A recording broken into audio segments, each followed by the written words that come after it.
Bonjour à tous, aujourd'hui on va parler du PSTQ, le programme de sélection des travailleurs qualifiés, qui est une mise à jour du programme régulier des travailleurs qualifiés ou le PRTQ. Donc pour commencer, il est partagé en 4 volets.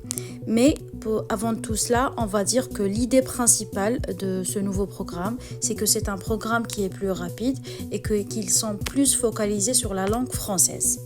Ce nouveau programme est partagé en 4 volets. Le premier volet, c'est le volet de la haute qualification et compétences spécialisées. Le deuxième volet, c'est la compétence intermédiaire et manuelle.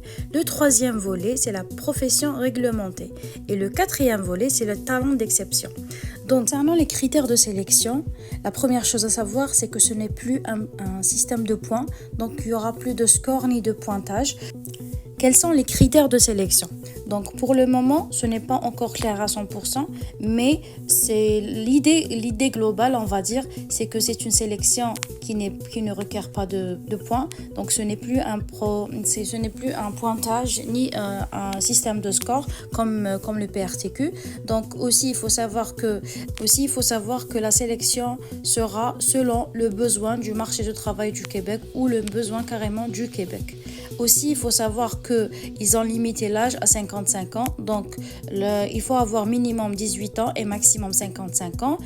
Le critère le plus important, c'est la compétence linguistique. La connaissance du français est particulièrement valorisée, mais la maîtrise de l'anglais peut être également un atout.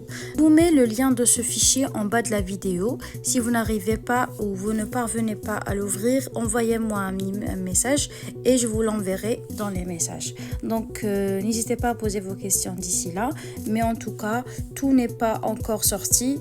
Ce ne sont que des propositions du ministère et la vraie loi et les vrais critères vont apparaître d'ici quelques jours à l'apparition ou au début du programme au 29 novembre 2024. Vous pouvez faire une capture d'écran pour que vous puissiez lire déjà le premier tableau.